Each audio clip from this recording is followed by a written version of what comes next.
بادشاہ کی عمر 18 سال سے کم ہو تو پارلیمنٹ جو ہے وہ ایک اطالیق یا ایک نگران کونسل مقرر کرے گی. ان کیس بادشاہ جو ہے وہ وفات پا جاتا ہے یا اس کی معزولی ہوتی ہے یا وہ خود عہدہ چھوڑ دیتا ہے تو اس صورت پہ کیا ہوگا کہ جو بڑا لڑکا یعنی اگر اولاد نرینہ نہیں ہے تو بڑی لڑکی تخت نشین ہوگی. یعنی معزولی کی صورت میں پہلی تو شرط ہے کہ بڑا لڑکا ہوگا, اور اگر نہیں ہے اولاد نرینہ نہیں ہے تو بڑی لڑکی, اور اگر بادشاہ کی اولاد ہی نہیں ہے تو اس کا چھوٹا بھائی تخت نشین ہوگا. سو یہ پہلے سے سارے رول سیٹ کر دیے گئے ہیں. اور اگر چھوٹا بھائی بھی نہیں ہے تو چچا بادشاہ بنے گا. اور اگر یہ جو ایک ترتیب دی گئی ہے ان میں سے کوئی بھی اویلیبل نہیں ہے تو پارلیمنٹ ایک قانون بنائے گی, رائل میرج ایکٹ, اس کی روح سے پھر تخت نشینی کا فیصلہ کیا جائے گا. 6 نمبر پہ ہے کہ جی 1972 کے رائل میرج ایکٹ کے تحت اگر تخت کا وارث 25 سال کی عمر سے پہلے شادی کرنا چاہتا ہے تو بھی اسے بادشاہ سے شادی کی اجازت لینی ہوگی. پھر 1971 کے اسٹیچو آف ویسٹ منسٹر کے مطابق بھی جانشینی کے بارے میں تمام قواعد و ضوابط پارلیمنٹ کے قانون کے مطابق بنائے جائیں گے. سو یہ تو تھیں جانشینی کے حوالے سے رولز ریگولیشنز. پھر فیسلٹیز کچھ دی گئی ہیں تائیدار کو. انفرادی فعل کی بنا پر تائیدار کو کسی عدالت میں وہ جواب دہ نہیں ہوگا. عام شہریوں کی طرح اسے بھی حقوق ملکیت حاصل ہوں گے, اسے جائیداد کی خرید و فروخت اور اس کی ٹرانسفر کا رائٹ ہوگا. ہر سال نیشنل بجٹ میں اس کے لیے ایک کثیر رقم مختص کی جائے گی. یہ تو تھی کچھ اس کی مراد. اب ہم آتے ہیں جی role and pass of the king, کہ اسے کیا اختیارات اور اس کا جو کردار ہے وہ کیا ہے.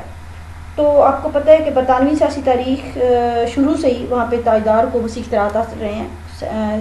گلوریس ریولوشن کے بعد وہاں پہ monarchy اس نے آئینی پوزیشن حاصل کر لی, یعنی وہ کانسٹیٹیوشنل monarchy میں کنورٹ ہوگی اور اختیارات جو ہیں وہ عوام کے نمائندوں کو منتقل ہو گئے.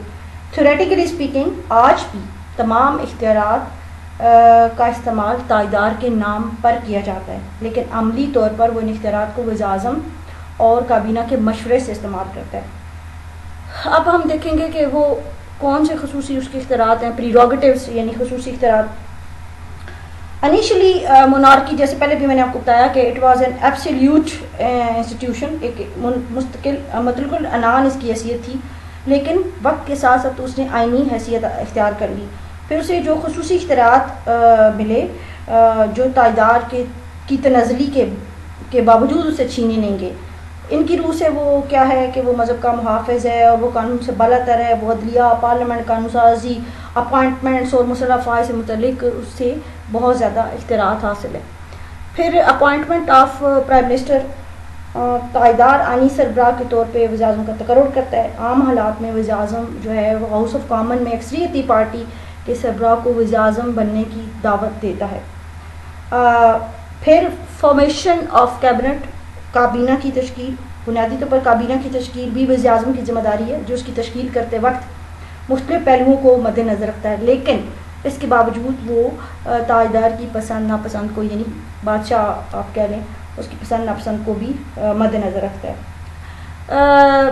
بیج ہارٹ کی اوپینین کیا ہے اس کے بارے میں, تائیدار کے بارے میں, کہ وہ کیا رول پلے کرتا ہے. تو 3 چیزیں اس نے ڈیفائن کی ہیں. ایک تو وہ ایڈوائز کرتا ہے, انکریج کرتا ہے اور وارن کرتا ہے. ایڈوائز کس طرح سے کرتا ہے, یعنی آپ کہہ لیں مشورہ دیتا ہے یا اس کو. تو برطانیہ میں تائیدار عموماً ظاہر ہے وہ طویل عرصے تک وہ اپنے عہدے پر فائز جیسا رہتا ہے. کئی وزرائے اعظم کے ساتھ وہ کام کرنے کو اسے موقع ملتا ہے, تو وہ ایک سیزنڈ پولیٹیشین ہوتا ہے, فور سائٹڈ ہوتا ہے. تو وہ کابینہ کو مشورے دیتا ہے, ان کو ایڈوائز کرتا ہے. پھر اگر وہ کوئی اچھے منصوبے لانچ کرتی ہے کابینہ یا اچھے پروجیکٹس کو انیشیٹ کر کے ان کی کارکردگی بہتر کرتی ہے تو بھی اس کے اوپر ان کی حوصلہ افزائی کرتا ہے. پھر اگر کوئی ایسا کام اگر کابینہ کرتی ہے جو کہ نیشنل انٹرسٹ کے اگینسٹ ہے تو پھر بادشاہ اس کو وارن بھی کر سکتا ہے. تو یہ بیج ہارٹ کی اوپینین میں یہ اس کے 3 عام فریضوں میں سے شامل ہے. پھر فورن افیئرز میں اگر آپ دیکھیں تو جو اس کے اختیارات ہیں وہ یہ ہے کہ وہ دوسرے ممالک میں برطانوی سفیروں کا تقرر کرتا ہے, دوسرے ممالک کے سفیروں کے اسناد کی اسناد تقرری جو ہے ان کو وصول کرتا ہے, جو باقی ممالک کے سربراہان مملکت جو ہیں وہ آتے ہیں ان کو ریسیو کرتا ہے، کابینہ کے فیصلوں پر وہ عمل کرواتا ہے، اور پھر اس کے بعد he is the head of common wealth.